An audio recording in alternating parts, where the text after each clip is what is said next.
वाहिगुरू। सतनाम श्री वाहिगुरू साहिब जी।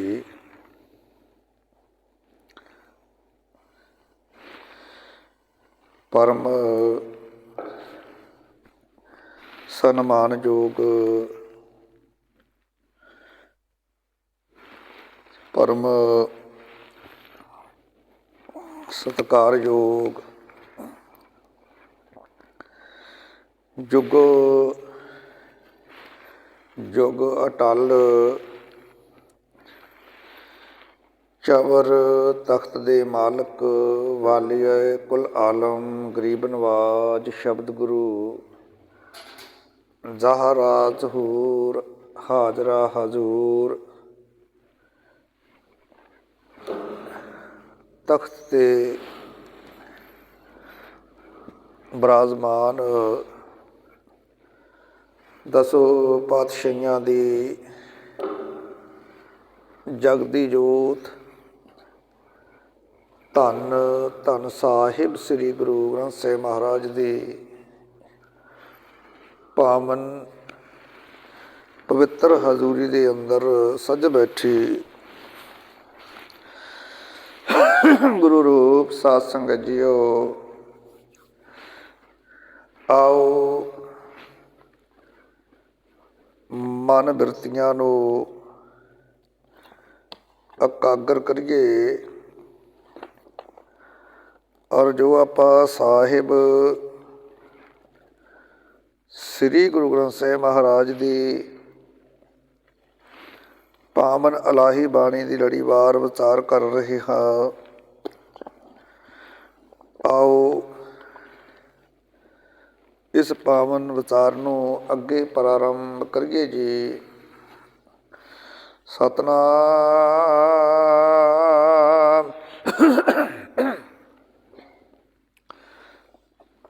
श्री वाहिगुरू साहिब जी।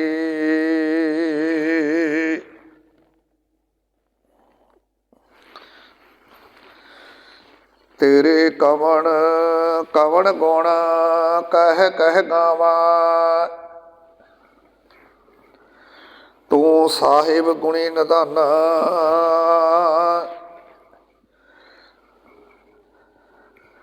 तुमरी महिमा वर्ण ना सकूं, तू ठाकर ऊच भगवाना।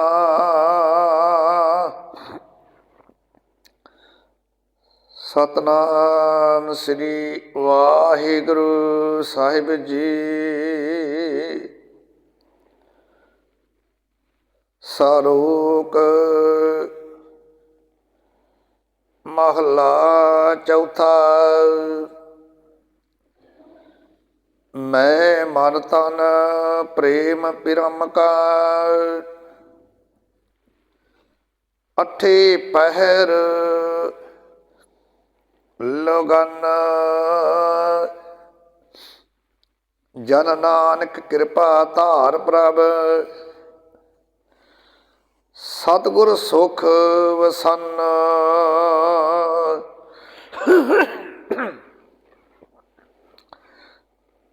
परम सन्मान योग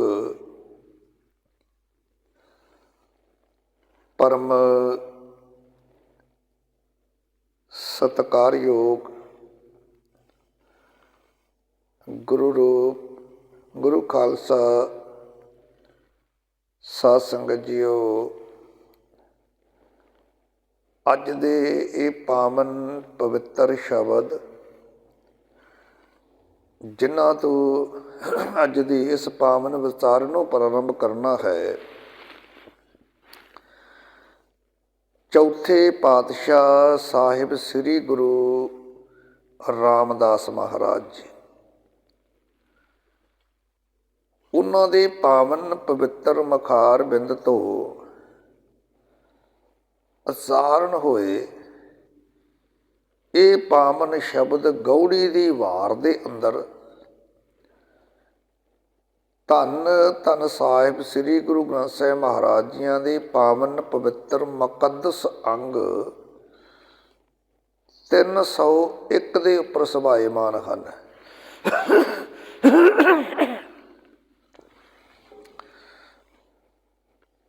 ਧੰਨ ਗੁਰੂ ਰਾਮਦਾਸ ਮਹਾਰਾਜ ਜੀ ਕਹਿਣ ਲੱਗੇ, ਪਹਿਲੇ ਸ਼ਲੋਕ ਦੇ ਅੰਦਰ, ਮੈਂ ਮਨ ਤਨ ਪ੍ਰੇਮ ਭਰਮ ਕਾ ਅੱਠੇ ਪੈਰ ਲਗਨ। ਭਾਈ ਮੇਰਾ ਮਨ ਲੋਚਦਾ ਹੈ, ਸਤਿਗੁਰੂ ਕਹਿਣ ਲੱਗੇ ਮੇਰਾ ਮਨ ਲੋਚਦਾ ਹੈ ਕਿ ਅੱਠੇ ਪੈਰ ਜਿਹੜਾ ਨਾ, ਦਿਨ ਤੇ ਰਾਤ ਹਰ ਸਮੇਂ ਮੇਰੇ ਹਿਰਦੇ ਦੇ ਅਤੇ ਸਰੀਰ ਦੇ ਅੰਦਰ ਉਸ ਅਕਾਲ ਪੁਰਖ ਪਰਮੇਸ਼ਰ ਪਿਆਰੇ ਦਾ ਪਿਆਰ ਬਣਿਆ ਰਹੇ, ਭਾਵ ਕਦੇ ਖਤਮ ਨਾ ਹੋਵੇ। ਅੱਠੇ ਪੈਰ ਦੇ ਅਰਥ ਕਰੀਏ ਦਿਨ ਰਾਤ, ਭਾਵ ਕਿ ਹਰ ਸਮੇਂ ਉਸ ਪਿਆਰੇ ਪਰਮਾਤਮਾ ਦੇ, ਉਹਦਾ ਪਿਆਰ ਉਹ ਕਦੇ ਖਤਮ ਨਾ ਹੋਵੇ, ਹਰ ਸਮੇਂ ਬਣਿਆ ਰਵੇ। ਤੇ ਅੱਗੇ ਸਤਿਗੁਰੂ ਕਹਿਣ ਲੱਗੇ, ਜਨ ਨਾਨਕ ਕਿਰਪਾ ਧਾਰ ਪ੍ਰਭ, ਸਤਿਗੁਰੂ ਸੁਖ ਵਾਸਨ। ਹੇ ਨਾਨਕ, ਜਿਨ੍ਹਾਂ ਮਨੁੱਖਾਂ ਦੇ ਉੱਤੇ ਹਰੀ ਪਰਮਾਤਮਾ ਇਹੋ ਜਿਹੀ ਕਿਰਪਾ ਕਰੇ। ਹੁਣ ਕਿਹੋ ਜਿਹੀ ਕਿਰਪਾ? ਅੱਠੇ ਪੈਰ ਲਗਾਉਣ ਵਾਲੀ, ਵੀ ਜਿਨ੍ਹਾਂ ਦਾ ਮਨ, ਜਿਨ੍ਹਾਂ ਦਾ ਹਿਰਦਾ, ਜਿਨ੍ਹਾਂ ਜਿਹੜੇ ਸਰੀਰ ਕਰਕੇ, ਮਨ ਤਨ ਬਚਨਾ ਕਰਕੇ ਉਸ ਅਕਾਲ ਪੁਰਖ ਪਰਮੇਸ਼ਰ ਪਰਮਾਤਮਾ ਦੇ ਨਾਮ ਨਾਲ ਜੁੜੇ ਨੇ, ਜਿਨ੍ਹਾਂ ਦੇ ਹਿਰਦੇ ਅੰਦਰ ਪਿਆਰ ਬਣਿਆ ਹੋਇਆ ਉਸ ਪਰਮਾਤਮਾ ਦਾ, ਇਹ ਤਾਂ ਉਸ ਦਾਤੇ ਦੀ ਕਿਰਪਾ ਹੈ।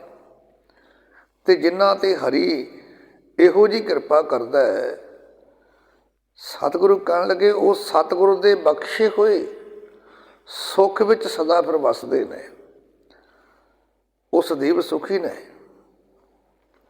ਜਨ ਨਾਨਕ ਕਿਰਪਾ ਧਾਰ ਪ੍ਰਭ, ਜਿਨ੍ਹਾਂ ਦੇ ਉੱਤੇ ਅਕਾਲ ਪੁਰਖ ਪਰਮੇਸ਼ਰ ਪਰਮਾਤਮਾ ਕਿਰਪਾ ਕਰੇ, ਉਹਨਾਂ ਦਾ ਹਿਰਦਾ, ਮਨ, ਤਨ ਉਸ ਅਕਾਲ ਪੁਰਖ ਦੇ ਪਿਆਰ ਵਿੱਚ ਲੱਗਿਆ ਰਹੇਗਾ ਹਰ ਸਮੇਂ। ਤੇ ਉਹ ਫਿਰ ਸਤਿਗੁਰੂ ਦੇ ਬਖਸ਼ੇ ਹੋਏ ਆਨੰਦ, ਬਖਸ਼ੇ ਹੋਏ ਆਤਮਿਕ ਸੁੱਖ, ਉਸ ਸੁੱਖ ਦੇ ਵਿੱਚ ਸਦਾ ਸਤਿਗੁਰੂ ਕਹਿਣ ਲੱਗੇ ਉਹ ਵਸਦੇ ਹਨ।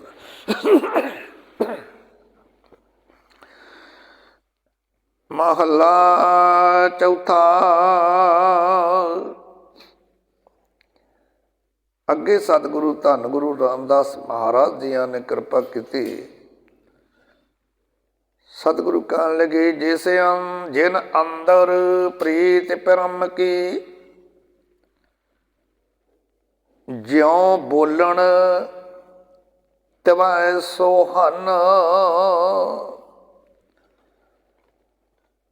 ਨਾਨਕ ਹਰਿ ਆਪੇ ਜਾਣਦਾ, ਜਿਨ ਲਾਈ ਪ੍ਰੀਤ ਪੀਰਨ। ਹੁਣ ਅੱਗੇ ਸਤਿਗੁਰੂ ਕਿਰਪਾ ਕਰਕੇ ਕਹਿਣ ਲੱਗੇ, ਜਿਨ ਅੰਦਰ ਪ੍ਰੀਤ ਭਰਮ ਕੀ, ਜਿਉ ਬੋਲਣ ਤਵੇਂ ਸੁਹਨ। ਭਾਈ, ਜਿਨ੍ਹਾਂ ਮਨੁੱਖਾਂ ਦੇ ਹਿਰਦੇ ਦੇ ਅੰਦਰ ਅਕਾਲ ਪੁਰਖ ਪਰਮੇਸ਼ਰ ਪਰਮਾਤਮਾ ਦਾ ਪਿਆਰ ਹੈ, ਜਿਹੜੇ ਪਿਆਰ ਦੇ ਨਾਲ, ਭਾਵਨਾ ਨਾਲ ਉਹਨੂੰ ਜਪਦੇ ਨੇ, ਤੇ ਉਹਨਾਂ ਬਾਰੇ ਸਤਿਗੁਰੂ ਕਹਿੰਦੇ ਉਹਨਾਂ ਦਾ ਹਰ ਇੱਕ ਜਿਹੜਾ ਬੋਲ ਆ ਨਾ, ਉਹ ਜਿਵੇਂ ਬੋਲਦੇ ਨੇ ਤਿਵੇਂ ਬੜੇ ਸੋਭਦੇ ਨੇ। ਭਾਵ ਕੀ ਹੈ ਕਿ ਉਹਨਾਂ ਦਾ ਹਰ ਇੱਕ ਬੋਲਿਆ ਹੋਇਆ ਬੋਲ ਉਹ ਮਿੱਠਾ ਲੱਗਦਾ ਹੈ। ਇਹ ਕਹਿੰਦੇ ਅਚਰਜ ਕੌਤਕਾ, ਜਿਨ ਅੰਦਰ ਪ੍ਰੀਤ ਭਰਮ ਕੀ, ਜਿਉ ਬੋਲਣ ਤਿਵੇਂ ਸੁਹਨ। ਨਾਨਕ ਹਰਿ ਆਪੇ ਜਾਣਦਾ, ਜਿਨ ਲਾਈ ਪ੍ਰੀਤ ਪ੍ਰਣ। ਭਾਈ ਜਿਨ੍ਹਾਂ ਦੇ ਹਿਰਦੇ ਅੰਦਰ ਅਕਾਲ ਪੁਰਖ ਪਰਮੇਸ਼ਰ ਪਰਮਾਤਮਾ ਦਾ ਪਿਆਰ ਬਣਿਆ ਹੋਵੇ, ਜਿਹੜੇ ਅੱਠੇ ਪੈਰ ਉਸ ਦਾਤੇ ਦੇ ਨਾਮ ਨੂੰ ਜਪਦੇ ਹੋਣ, ਉਹ ਜਿਹੜਾ ਵੀ ਬੋਲ ਮੂੰਹ ਦੇ ਵਿੱਚੋਂ ਬੋਲਦੇ ਨੇ ਉਹ ਸੋਭਦੇ ਨੇ। ਭਾਵ ਉਹਨਾਂ ਦਾ ਹਰ ਇੱਕ ਬੋਲਿਆ ਹੋਇਆ ਬੋਲ ਉਹ ਮਿੱਠਾ ਲੱਗੇਗਾ। ਇਹ ਇੱਕ ਅਚਰਜ ਕੌਤਕ ਹੈ ਤੇ ਹੇ ਨਾਨਕ, ਇਸ ਭੇਦ ਦੀ ਜੀਵ ਨੂੰ ਸਾਰ ਨਹੀਂ ਆ ਸਕਦੀ। ਨਾਨਕ ਹਰ ਆਪੇ ਜਾਣਦਾ। ਇਹਨਾਂ ਭੇਦਾਂ ਦੀ ਆਮ ਅਸੀਂ ਜਿਹੜੇ ਮਨੁੱਖ ਹਾਂ, ਆਮ ਜ਼ਿੰਦਗੀ ਬਸਰ ਕਰਨ ਵਾਲੇ, ਸਤਿਗੁਰੂ ਕਹਿੰਦੇ ਸਾਨੂੰ ਇਹਦੇ ਭੇਦ ਦੀ ਸਮਝ ਨਹੀਂ ਪੈਣੀ। ਫਿਰ ਸਮਝ ਕਿਵੇਂ ਪਵੇਗੀ? ਤਾਂ ਨਾਨਕ ਹਰ ਆਪੇ ਜਾਣਦਾ, ਜਿਨ ਲਾਈ ਪ੍ਰੀਤ ਪ੍ਰਾਨ। ਸਤਿਗੁਰੂ ਕਹਿਣ ਲੱਗੇ ਭਾਈ ਇਹ ਜਿਹੜਾ ਗੁੱਜਾ ਭੇਦ ਹੈ ਤੇ ਇਸ ਭੇਦ ਦੀ ਜੀਵ ਨੂੰ ਸਾਰ ਆ ਨਹੀਂ ਸਕਦੀ। ਜਿਸ ਪਰਮਾਤਮਾ ਨੇ ਇਹ ਪਿਆਰ ਲਾਇਆ ਉਹ ਆਪੇ ਹੀ ਜਾਣਦਾ ਹੈ, ਉਹਨੂੰ ਪਤਾ ਹੈ। ਉਹ ਦਾਤਾ ਆਪ ਜਾਣਦਾ ਹੈ। ਆਮ ਸਾਨੂੰ ਜੀਵਾਂ ਨੂੰ ਇਸ ਭੇਦ ਦੀ ਸਮਝ ਨਹੀਂ ਪੈ ਸਕਦੀ। ਹੁਣ ਅੱਗੇ ਸਤਿਗੁਰੂ ਪੌੜੀ ਦੇ ਰਾਹੀਂ ਕਿਰਪਾ ਕਰ ਰਹੇ ਨੇ। ਪੌੜੀ ਤੂੰ ਕਰਤਾ ਆਪ ਅਭੁੱਲ ਹੈ, ਭੁੱਲਣ ਵਿੱਚ ਨਾਹੀ। ਤੂੰ ਕਰੇ ਸੋ ਸੱਚੇ ਭਲਾ ਹੈ, ਗੁਰ ਸ਼ਬਦ ਵਧਾਈ। ਅੱਗੇ ਹੁਣ ਪੌੜੀ ਰਾਹੀਂ ਸਤਿਗੁਰੂ ਨੇ ਕਿਰਪਾ ਕੀਤੀ, ਕਹਿਣ ਲੱਗੇ ਤੂੰ ਕਰਤਾ ਆਪ ਅਭੁੱਲ ਹੈ, ਭੁੱਲਣ ਵਿੱਚ ਨਹੀਂ। ਕਹਿਣ ਲੱਗੇ ਭੁੱਲਣ ਅੰਦਰ ਸਭ ਕੋ ਅਭੁੱਲ। ਦੋ ਹਸਤੀਆਂ ਦਾ ਜ਼ਿਕਰ ਕੀਤਾ ਗੁਰਬਾਣੀ ਨੇ ਜੀ। ਬਾਕੀ ਸਾਰੇ ਅਸੀਂ ਭੁੱਲਣਹਾਰ ਹਾਂ, ਪੈਰ ਪੈਰ ਤੇ ਅਸੀਂ ਭੁੱਲਾਂ ਕਰਦੇ ਹਾਂ। ਪਰ ਦੋ ਹਸਤੀਆਂ ਦਾ ਜ਼ਿਕਰ ਗੁਰਬਾਣੀ ਕਰਦੀ ਹੈ, ਉਹ ਕਿਹੜੀਆਂ ਨੇ? ਭੁੱਲਣ ਅੰਦਰ ਸਭ ਕੋ ਅਭੁੱਲ, ਗੁਰੂ ਕਰਤਾਰ। ਇੱਕ ਗੁਰੂ ਨਹੀਂ ਭੁੱਲਦਾ ਤੇ ਇੱਕ ਅਕਾਲ ਪੁਰਖ ਨਹੀਂ ਭੁੱਲਦਾ। ਇਹ ਭੁੱਲਣਹਾਰ। ਬਾਕੀ ਸਾਰੇ ਭੁੱਲਣਹਾਰੇ ਹਾਂ ਅਸੀਂ। ਤੂੰ ਕਰਤਾ ਆਪ ਅਭੁੱਲ ਹੈ, ਭੁੱਲਣ ਵਿੱਚ ਨਾਹੀ। ਹੇ ਸ੍ਰਿਸ਼ਟੀ ਦੇ ਕਰਤਾ ਪੁਰਖ, ਹੇ ਰਚਨਹਾਰ ਮੇਰੇ ਦਾਤਾ, ਤੂੰ ਆਪ ਅਭੁੱਲ ਹੈ, ਭੁੱਲਣ ਵਿੱਚ ਨਹੀਂ ਆਉਂਦਾ। ਤੂੰ ਭੁੱਲਦਾ ਨਹੀਂ, ਤੂੰ ਅਭੁੱਲ ਹੈ। ਤੂੰ ਕਰੇ ਸੋ ਸੱਚੇ ਭਲਾ ਹੈ, ਗੁਰ ਸ਼ਬਦ ਵਧਾਈ। ਹੇ ਮੇਰੇ ਸੱਚੇ, ਹੇ ਅਕਾਲ ਪੁਰਖ, ਸਤਿਗੁਰੂ ਦੇ ਸ਼ਬਦ ਰਾਹੀਂ ਤੂੰ ਇਹ ਸਮਝਾਉਣਾ, ਤੂੰ ਕਰੇ ਸੋ ਸੱਚੇ ਭਲਾ ਹੈ, ਗੁਰ ਸ਼ਬਦ ਵਧਾਈ। ਤੂੰ ਕਿਰਪਾ ਕਰ ਦਿੰਦਾ, ਜਿਨ੍ਹਾਂ ਨੂੰ ਤੂੰ ਸਮਝ ਬਖਸ਼ ਦਿੰਦਾ ਉਹਨਾਂ ਨੂੰ ਸਤਿਗੁਰੂ ਦੇ ਲੜ ਲਾਉਣਾ ਤੂੰ। ਫਿਰ ਸਤਿਗੁਰੂ ਦੇ ਸ਼ਬਦ ਦੇ ਰਾਹੀਂ ਤੂੰ ਸਮਝਾਉਣਾ ਕਰਦਾ ਹੈ। ਸਤਿਗੁਰੂ ਕਹਿਣ ਲੱਗੇ ਹੇ ਸੱਚੇ, ਸਤਿਗੁਰੂ ਦੇ ਸ਼ਬਦ ਰਾਹੀਂ ਤੂੰ ਆਪ ਸਮਝਾਉਣਾ ਹੈ ਕਿ ਜੋ ਤੂੰ ਕਰਦਾ ਸੋ ਚੰਗਾ ਹੀ ਕਰਦਾ ਹੈ। ਤੂੰ ਕਰੇ ਸੋ ਸੱਚੇ ਭਲਾ ਹੈ। ਜੋ ਕੁਝ ਤੂੰ ਕਰਦਾ ਉਹ ਭਲਾ ਹੈ, ਚੰਗਾ ਹੈ, ਪਰ ਇਹਦੀ ਸਮਝ ਕਿਵੇਂ ਪਈ? ਗੁਰ ਸ਼ਬਦ ਬੁਝਾਈ। ਤੂੰ ਕਿਰਪਾ ਕਰਦਾ ਗੁਰੂ ਦੇ ਸ਼ਬਦ ਦੇ ਰਾਹੀਂ ਇਹ ਗੱਲ ਸਮਝਾ ਦੇਣਾ ਜੀਵ ਨੂੰ ਕਿ ਅਕਾਲ ਪੁਰਖ ਜੋ ਕਰਦਾ ਉਹ ਚੰਗਾ ਕਰਦਾ, ਉਹ ਕਦੇ ਕਿਸੇ ਦਾ ਮਾੜਾ ਕਰਦਾ ਹੀ ਨਹੀਂ। ਤੂੰ ਕਰਨ ਕਾਰਨ ਸਮਰੱਥ ਹੈ, ਦੂਜਾ ਕੋ ਨਾਹੀ। ਹੇ ਦਾਤਾ, ਹੇ ਮੇਰੇ ਹਰੀ ਪਰਮੇਸ਼ਰ ਜੀਓ, तू करनकार समर्थ है दूजा को नाही, तेरा कोई शरीक नहीं। ते सृष्टि दे इस सारे प्रपंच का मूल तू है। तू आपे ही अपनी समर्था वाला है, तेरे वर्गा कोई दूजा नहीं। तू करण कारण समर्थ है दूजा को नाही। तू करण ते कारण नूं समर्थ है, तेरे च समर्था है ये। तू आप सब तो वड्डी समर्था वाला है, ते इस सारे करण कारण इस सारे प्रपंच का मूल भी तू आप है, दूजा को नाही। ते दाता तेरे तो बिना तेरे वर्गा कोई दूजा है ही नहीं। तेरे वर्गा तू ही है, दूजा नहीं कोई है। तू साहेब अगम दयाल है, सब तुद त्याही। ते तू साहिब अगम दयाल है, मेरे दाता तू दया का घर, दया करने वाला है, दया का घर है, दया करने वाला मालक है। पर तेरे ताई आ साडे जिहड़े ज्ञान इंद्रिय है, आ कर्म इंद्रिय, इन्हां दी पहुँच नहीं। तू अगम है, तू दया करने वाला मालक है, पर तेरी ताई पहुँच नहीं हो सकती। सब तुद त्याई, पर फिर भी सारे जीव दाता तेनों ही सिमरदे ने। पहुँच नहीं तेरे तक साडे इन्हां ज्ञान इंद्रियां दी ते कर्म इंद्रियां दी, पर सारे जीव फिर तेनों ही ध्याउंदे ने, जपदे तेनों ही आ सारे। सब जी तेरे तू सब सदा, तू सब छडाही। आ सारे जिहड़े जीव आ ना, सब जी तेरे, आ सब जिहड़े जीव आ दाता, ये तेरे रचे हुए ने। सूक्ष्म तो सूक्ष्म ते अस्थूल तो अस्थूल, जो कुछ भी दृष्टमान है, अंदृष्ट है, ये सब कुछ आप जी का ही रचिया होया है। सब जी तेरे, ते नाल ये भी कह दिता तू सब सदा।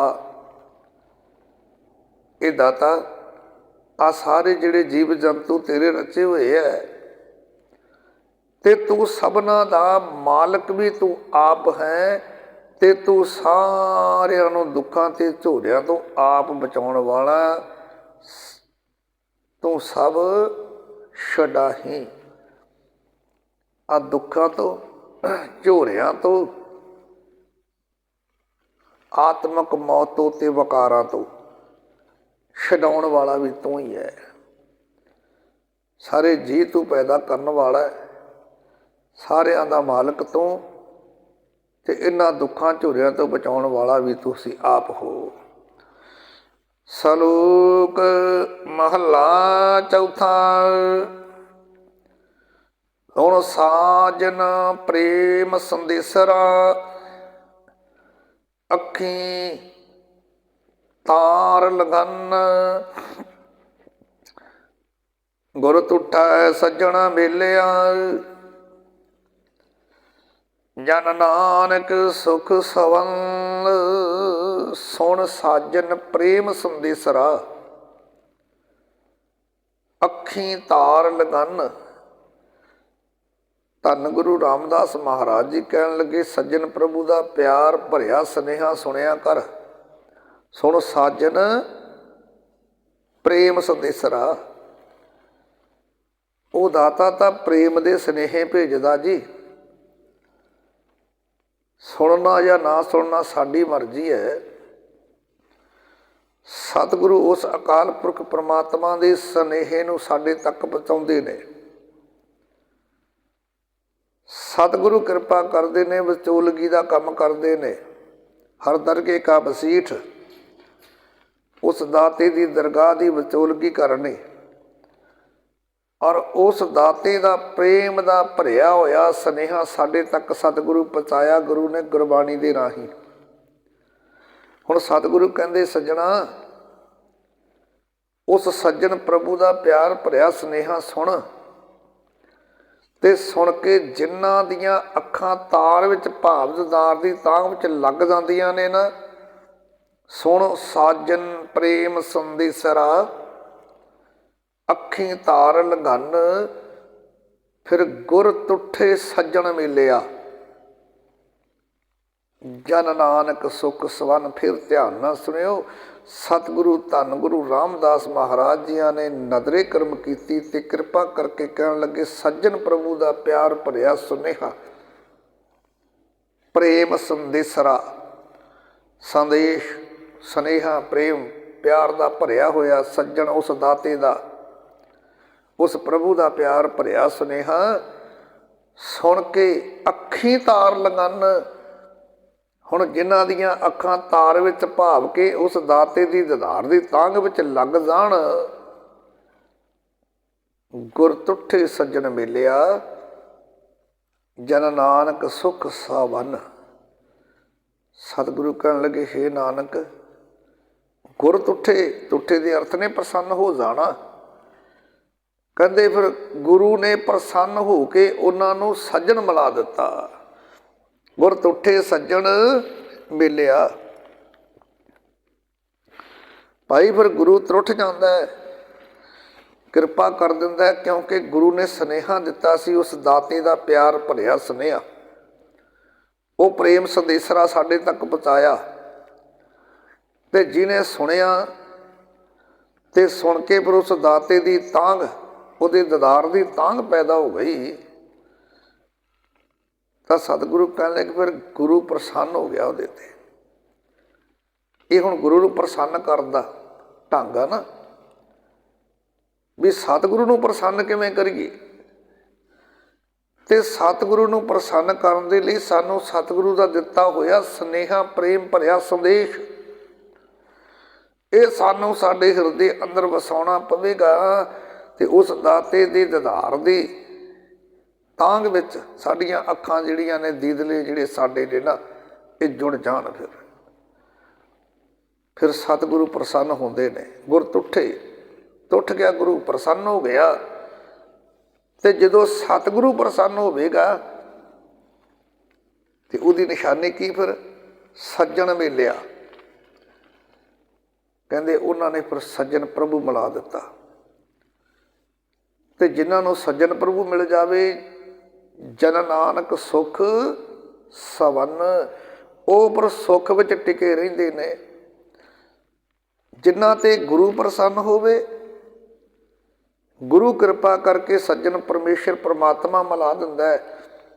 ਤੇ ਭਾਈ ਜਿਨ੍ਹਾਂ ਨੂੰ ਰੱਬ ਮਿਲ ਪਵੇ, ਪਰਮਾਤਮਾ ਮਿਲ ਪਵੇ, ਉਹ ਪਰ ਸਦੀਵ ਆਤਮਿਕ ਸੁੱਖ ਦੇ ਵਿੱਚ ਟਿਕੇ ਰਹਿੰਦੇ ਨੇ, ਉਹ ਸਦੀਵ ਸੁਖੀ ਨੇ। ਮਹੱਲਾ ਚੌਥਾ। ਸਤਿਗੁਰ ਦਾਤਾ ਦਿਆਲ ਹੈ, ਜਿਸਨੋ ਦਇਆ ਸਦਾ ਹੋਇ। ਸਤਿਗੁਰ ਅੰਦਰੋਂ ਨਿਰਵੈਰ ਹੈ, ਸਭ ਦੇਖੇ ਬ੍ਰਹਮ ਇੱਕ ਸੋਇ। ਅੱਗੇ ਸਤਿਗੁਰੂ ਨੇ ਕਿਰਪਾ ਕੀਤੀ, ਅਗਲੇ ਸ਼ਲੋਕ ਦੇ ਅੰਦਰ ਸਤਿਗੁਰ ਦਾਤਾ ਦਿਆਲ ਹੈ, ਜਿਸ ਨੂੰ ਦਇਆ ਸਦਾ ਹੋਏ। ਭਾਈ ਦਾਤਾ ਬਖਸ਼ਣ ਵਾਲਾ ਸਤਿਗੁਰੂ, ਉਹ ਦਇਆਲ, ਦਇਆ ਦਾ ਘਰ ਹੈ।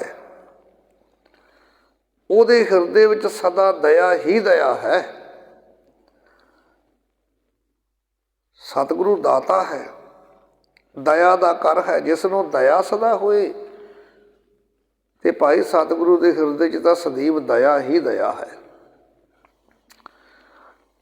ਅਗਲੀ ਗੱਲ, ਸਤਿਗੁਰ ਅੰਦਰੋਂ ਨਿਰਵੈਰ ਹੈ।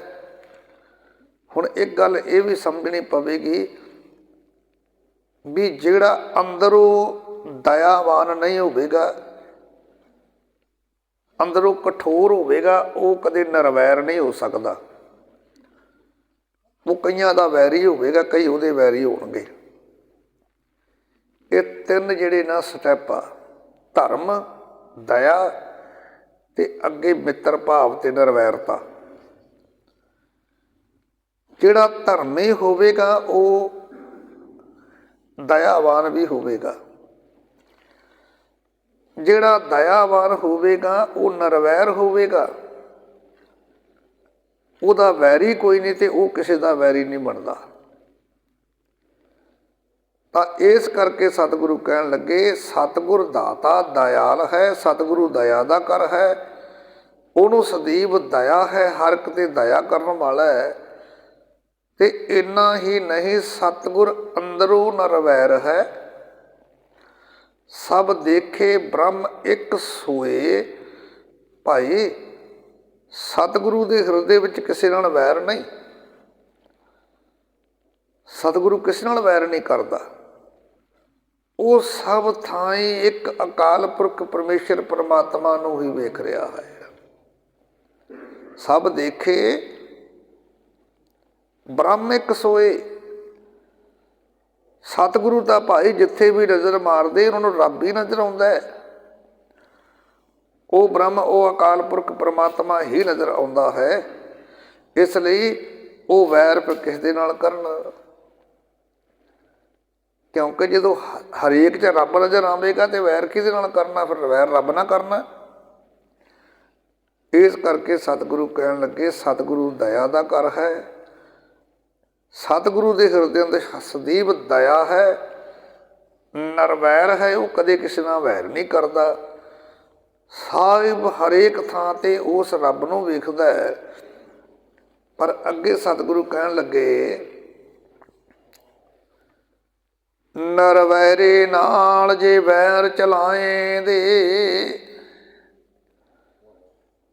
ਤਿੰਨ ਵਿੱਚੋਂ ਤੂੰ ਸਿੱਟਿਆ ਨਾ ਕੋਏ। ਸਤਿਗੁਰੂ ਸਭਨਾ ਦਾ ਭਲਾ ਮਨਾਏ ਦਾ, ਤਿਸ ਦਾ ਬੁਰਾ ਕਿਉ ਹੋਏ। ਹੁਣ ਅਗਲੀ ਗੱਲ, ਸਤਿਗੁਰੂ ਤਾਂ ਹੈ ਨਿਰਵੈਰ, ਸਤਿਗੁਰੂ ਦਾ ਕਿਸੇ ਨਾਲ ਵੈਰ ਕਰਦਾ ਨਹੀਂ। ਹੁਣ ਜਿਹੜਾ ਕੋਈ ਵੀ ਮਨੁੱਖ ਕਿਸੇ ਨਾਲ ਵੈਰ ਨਾ ਕਰੇ ਤੇ ਜੇ ਉਹਦੇ ਵੈਰੀ ਬਣਨ, ਫਿਰ ਉਹਦੇ ਬਾਰੇ ਸਤਿਗੁਰੂ ਕਹਿੰਦੇ, ਨਿਰਵੈਰੇ ਨਾਲ ਜੇ ਵੈਰ ਚਲਾਏ ਦੇ। ਭਾਈ ਪਰ ਕਈ ਮੂਰਖ ਮਨੁੱਖ ਨਿਰਵੈਰ ਗੁਰੂ ਨਾਲ ਵੀ ਵੈਰ ਕਰਨੋਂ ਨਹੀਂ ਹਟਦੇ, ਉਹ ਮੂਰਖ ਨੇ। ਸਤਿਗੁਰੂ ਕਹਿਣ ਲੱਗੇ, ਭਾਈ ਕਈ ਮੂਰਖ ਮਨੁੱਖ ਨਿਰਵੈਰ ਗੁਰੂ ਨਾਲ ਵੀ ਵੈਰ ਕਰਨੋਂ ਨਹੀਂ ਮੁੜਦੇ, ਤੇ ਜੋ ਮਨੁੱਖ ਨਿਰਵੈਰਾਂ ਨਾਲ ਵੈਰ ਕਰਦੇ ਨੇ ਉਹਨਾਂ ਵਿੱਚੋਂ ਪਰ ਸ਼ਾਂਤੀ ਕਿਸੇ ਦੇ ਹਿਰਦੇ ਵਿੱਚ ਨਹੀਂ ਆ ਸਕਦੀ। ਤਿੰਨ ਵਿੱਚੋਂ ਤੇ ਸਿੱਟਿਆ ਨਾ ਕੋਈ, ਉਹਨਾਂ ਦੇ ਵਿੱਚ ਕਦੇ ਸ਼ਾਂਤੀ ਪੈਦਾ ਹੀ ਨਹੀਂ ਹੋ ਸਕਦੀ। ਜਿਹੜਾ ਬੰਦਾ ਕਿਸੇ ਨਿਰਵੈਰ ਬੰਦੇ ਦੇ ਨਾਲ ਵੈਰ ਕਰੇ,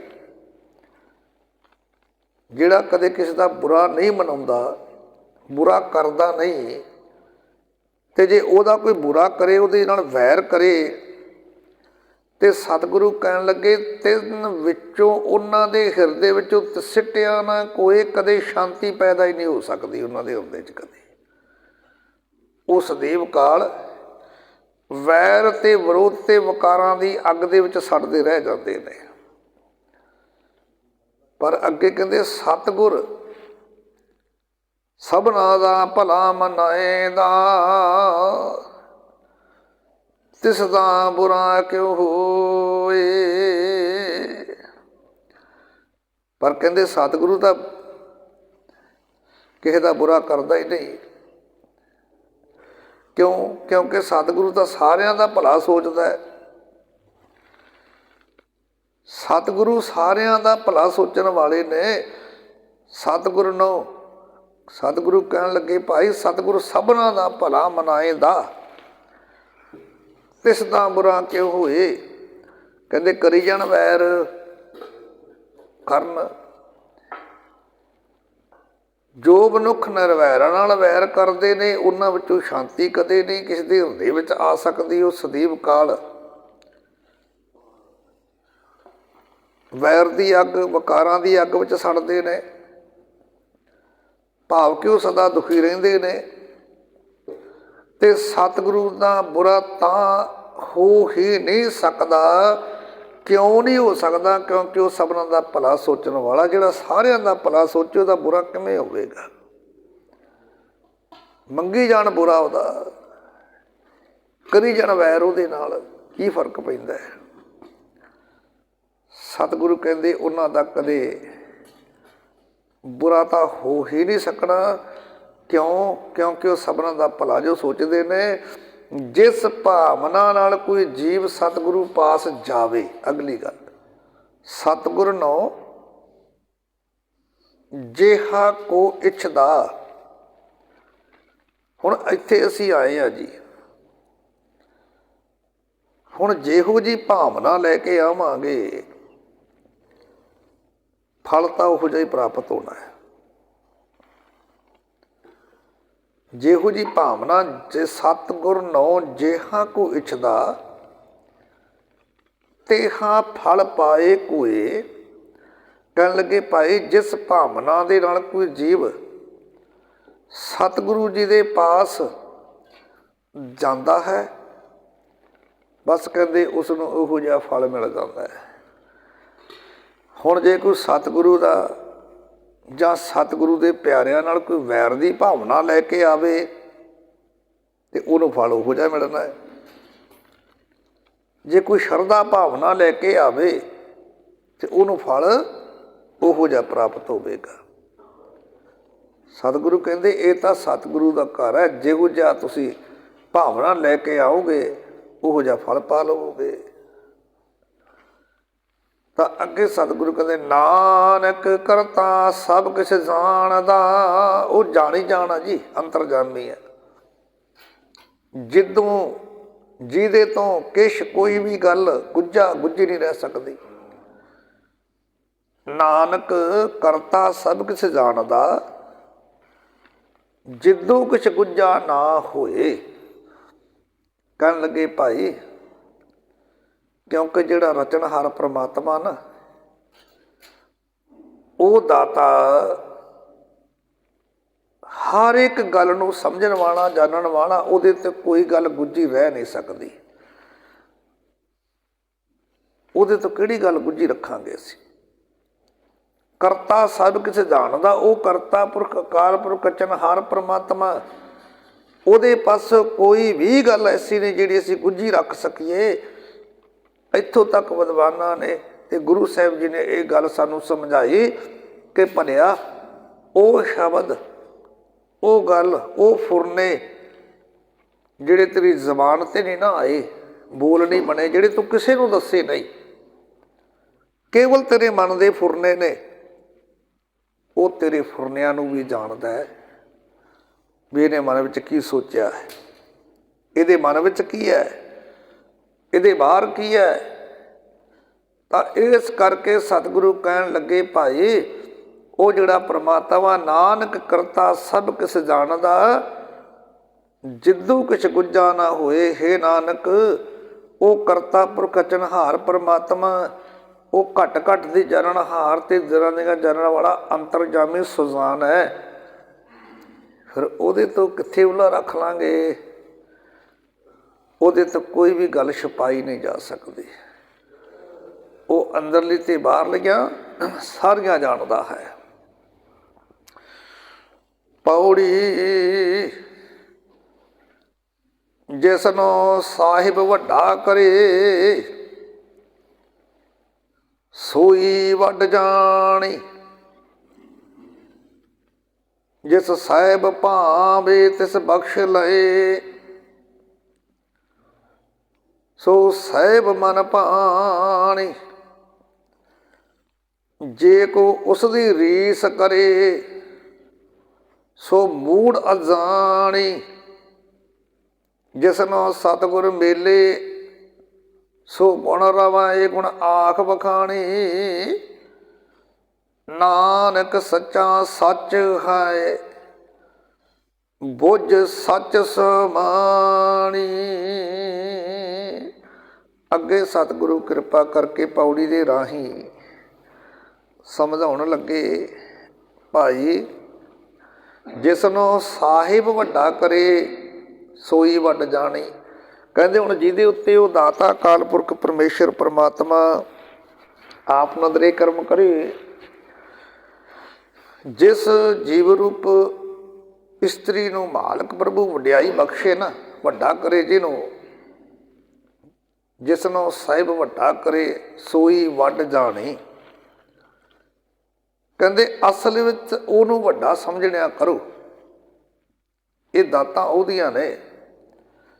ਜਿਸ ਜੀਵ ਰੂਪ ਇਸਤਰੀ ਨੂੰ ਮਾਲਕ ਪ੍ਰਭੂ ਵਡਿਆਈ ਦੇਵੇ, ਵਡਿਆਈ ਬਖਸ਼ੇ, ਵੱਡਾ ਕਰੇ, ਉਹੀ ਅਸਲ ਵਿੱਚ ਵੱਡੀ ਸਮਝਣੀ ਚਾਹੀਦੀ ਹੈ। ਤੇ ਜਿਸ ਨੂੰ ਚਾਹੇ ਉਹ ਮਾਲਕ ਬਖਸ਼ ਲੈਂਦਾ। ਤੇ ਸਤਿਗੁਰੂ ਕਹਿੰਦੇ ਭਾਈ ਉਹ ਸਾਹਿਬ ਦੇ ਮਨ ਵਿੱਚ ਪਿਆਰੀ ਲੱਗਦੀ, ਜਿਹਨੂੰ ਦਾਤਾ ਆਪ ਕਿਰਪਾ ਕਰਕੇ ਵੱਡਾ ਕਰੇ, ਵਡਿਆਈ ਬਖਸ਼ੇ, ਉਸ ਦਾਤੇ ਦੇ ਜਿਸ ਨੂੰ ਸਾਹਿਬ ਵੱਡਾ ਕਰੇ ਸੋਈ ਵੱਡ ਜਾਣੇ। ਜਿਸ ਸਾਹਿਬ ਭਾਵੇ ਤਿਸ ਬਖਸ਼ ਲੈ, ਜਿਸ ਸਾਹਿਬ ਭਾਵੇ, ਜਿਹੜਾ ਜੀਵ ਉਸ ਦਾਤੇ ਨੂੰ ਭਾਵੇ, ਕਹਿੰਦੇ ਤਿਸ ਬਖਸ਼ ਲਾਹੇ, ਉਹਨੂੰ ਦਾਤਾ ਕਿਰਪਾ ਕਰਕੇ ਬਖਸ਼ ਲੈਂਦਾ ਹੈ, ਬਖਸ਼ ਕੇ ਆਪਣੇ ਨਾਲ ਜੋੜ ਲੈਂਦਾ। ਸੋ ਸਾਹਿਬ ਮਨ ਭਾਣੀ। ਕਹਿੰਦੇ ਉਹ ਜੀਵਰ ਇਸਤਰੀ ਉਸ ਅਕਾਲ ਪੁਰਖ ਪਰਮਾਤਮਾ ਦੇ ਮਨ ਨੂੰ ਭਾ ਜਾਂਦੀ ਹੈ। ਫਿਰ ਅਗਲੀ ਗੱਲ ਕਹਿੰਦੇ ਜੇ ਕੋਸ ਦੀ ਰੀਸ ਕਰੇ ਸੋ ਮੂੜ ਅਜ਼ਾਨੀ। ਕਹਿੰਦੇ ਕਿ ਮੂਰਖ ਬੰਦੇ ਕਈ ਵਾਰ ਕਹਿੰਦੇ ਫਿਰ ਉਹਦੀ ਰੀਸ ਕਰਦੇ ਨੇ। ਜਿਹਨੂੰ ਅਕਾਲ ਪੁਰਖ ਦਾਤਾ ਆਪ ਨਦਰੇ ਕਰਮ ਕਰਕੇ ਬਖਸ਼ਦਾ, ਵਡਿਆਈਆਂ ਦਿੰਦਾ, ਉਹਨੂੰ ਵੱਡਾ ਕਰੇ। ਤੇ ਕਈ ਫਿਰ ਕਹਿੰਦੇ ਜੇ ਕੋ ਉਸ ਕੀ ਰੀਸ ਕਰੇ ਸੋ ਮੂੜ ਅਜ਼ਾਣੇ। ਕਹਿੰਦੇ ਉਹ ਜੀਵ ਇਸਤਰੀ ਉਸ ਸਾਹਿਬ ਦੇ ਮਨ ਵਿੱਚ ਪਿਆਰੀ ਲੱਗੇ, ਪਰ ਮੂਰਖ ਤੇ ਅਣਜਾਣ ਜੋ ਉਹਦੀ ਰੀਸ ਕਰਦੇ ਹੈ, ਕਹਿਣ ਲੱਗੇ ਜਿਹੜਾ ਜੀਵ ਜੇ ਕੋਈ ਇਸ ਰੀਸ ਕਰੇ, ਜੇ ਉਹਦੀ ਕੋਈ ਰੀਸ ਕਰੇ, ਜਿਹਨੂੰ ਵਡਿਆਈਆਂ ਦਾਤਾ ਬਖਸ਼ੇ, ਉਹਦੀ ਕੋਈ ਬਰਾਬਰੀ ਕਰਨ ਦੀ ਕੋਸ਼ਿਸ਼ ਕਰੇ ਆਪਣੇ ਮਨ ਦੇ ਹੱਠ ਕਰਨ ਕਰਕੇ, ਸੋ ਮੂੜ ਅਜ਼ਾਣੀ। ਸਤਿਗੁਰੂ ਕਹਿੰਦੇ ਉਹ ਮੂਰਖ ਹੈ, ਉਹ ਅਣਜਾਣ ਹੈ। ਜਿਸ ਨੂੰ ਸਤਿਗੁਰ ਮੇਲੇ ਸੋ ਗੁਣ ਰਵੈ, ਗੁਣ ਆਖ ਵਖਾਣੀ। ਨਾਨਕ ਸੱਚਾ ਸੱਚ ਹੈ, ਬੁਝ ਸੱਚ ਸਮਾਣੀ। ਅਖੀਰ ਵਿੱਚ ਸਤਿਗੁਰੂ ਕਿਰਪਾ ਕਰਕੇ ਕਹਿਣ ਲੱਗੇ ਜਿਸ ਨੂੰ ਸਤਿਗੁਰ ਮੇਲੇ ਸੋ ਗੁਣ ਰਵੈ। ਭਾਈ ਜਿਹਨੂੰ ਸਤਿਗੁਰੂ ਕਿਰਪਾ ਕਰੇ ਨਾ, ਜਿਹਦੇ ਉੱਤੇ ਸਤਿਗੁਰੂ ਨਦਰੇ ਕਰਮ ਕਰੇ, ਜਿਸ ਨੂੰ ਸਤਿਗੁਰ ਮੇਲੇ ਸੋ ਗੁਣ ਰਵੈ, ਜਿਹਨੂੰ ਸਤਿਗੁਰੂ ਕਿਰਪਾ ਕਰਕੇ ਉਸ ਅਕਾਲ ਪੁਰਖ ਪਰਮੇਸ਼ਰ ਪਰਮਾਤਮਾ ਦੇ ਨਾਲ ਮਿਲਾ ਦੇਵੇ, ਸੋ ਗੁਣ ਰਵੈ। ਕਹਿੰਦੇ ਉਸ ਦਾਤੇ ਦੇ ਗੁਣਾਂ ਨੂੰ ਗਾਉਂਦਾ ਹੈ, ਗੁਣ ਆਖ ਵਖਾਣੀ। ਕਹਿੰਦੇ ਉਹ ਜੀਵ ਉਸ ਦਾਤੇ ਦੀ ਸਿਫਤ ਸਲਾਹ ਦੀ ਉਤਾਰਨ ਕਰਦਾ, ਉਸ ਦਾਤੇ ਦੇ ਗੁਣਾਂ ਨੂੰ ਗਾਉਂਦਾ, ਤੇ ਉਸ ਦਾਤੇ ਹਰੀ ਪਰਮੇਸ਼ਰ ਦੀ ਸਿਫਤ ਸਲਾਹ ਦੀ ਉਤਾਰਨ ਕਰਕੇ ਹੋਰਨਾਂ ਨੂੰ ਵੀ ਸੁਣਾਉਂਦਾ ਹੈ।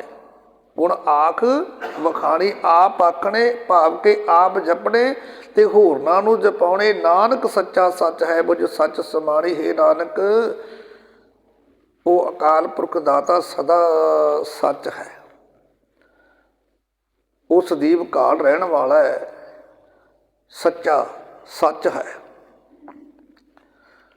ਸਤਿਗੁਰੂ ਕਹਿਣ ਲੱਗੇ ਭਾਈ ਉਹ ਦਾਤਾ ਜਿਹੜਾ ਨਾ, ਹੈ ਨਾਨਕ ਉਹ ਅਕਾਲ ਪੁਰਖ ਪਰਮੇਸ਼ਰ ਪਰਮਾਤਮਾ, ਉਹ ਸਦੀਵ ਕਾਲ ਰਹਿਣ ਵਾਲਾ ਹੈ, ਉਹ ਸਦੀਵ ਸੱਚ ਹੈ। ਤੇ ਇਸ ਗੱਲ ਨੂੰ ਚੰਗੀ ਤਰ੍ਹਾਂ ਸਮਝ ਕੇ ਉਹ ਜੀਵ ਰੂਪ ਇਸਤਰੀ ਸੱਚੇ ਪ੍ਰਭੂ ਵਿੱਚ ਲੀਨ ਹੋ ਜਾਂਦੀ ਹੈ, ਜਿਸ ਜੀਵ ਰੂਪ ਇਸਤਰੀ ਉੱਪਰ ਉਹ ਦਾਤਾ ਆਪ ਨਦਰੇ ਕਰਮ ਕਰਕੇ ਜਿਸ ਨੂੰ ਸਾਹਿਬ ਵੱਡਾ ਕਰੇ, ਜਿਹਨੂੰ ਦਾਤਾ ਆਪ ਵੱਡਾ ਕਰੇ, ਵਡਿਆਈਆਂ ਬਖਸ਼ੇ। ਕਹਿੰਦੇ ਉਹਨੂੰ ਇਸ ਗੱਲ ਦੀ ਪਰ ਸਮਝ ਪੈਂਦੀ ਹੈ, ਉਹ ਸਮਝ ਆਉਂਦੀ ਇਸ ਗੱਲ ਨੂੰ ਚੰਗੀ ਤਰ੍ਹਾਂ ਕਿ ਉਹ ਦਾਤਾ ਜਿਹੜਾ ਹੈ ਅਕਾਲ ਪੁਰਖ ਉਹ ਸਦੀਵ ਕਾਲ ਰਹਿਣ ਵਾਲਾ ਹੈ, ਉਹ ਕਦੇ ਵਿਨਸਦਾ ਨਹੀਂ। ਸਤਿਗੁਰੂ ਕਹਿਣ ਲੱਗੇ ਭਾਈ ਇਸ ਗੱਲ ਨੂੰ ਚੰਗੀ ਤਰ੍ਹਾਂ ਸਮਝਣਾ, ਤੇ ਸਮਝ ਕੇ ਉਹ ਜੀਵ ਰੂਪ ਇਸਤਰੀ ਸੱਚੇ ਪ੍ਰਮਾਤਮਾ ਵਿੱਚ ਲੀਨ ਹੋ ਜਾਂਦੀ ਹੈ ਜੀ। ਬੋਲਣਾ ਜੀ ਸਤਨਾਮ ਸ੍ਰੀ ਵਾਹਿਗੁਰੂ ਸਾਹਿਬ ਜੀ।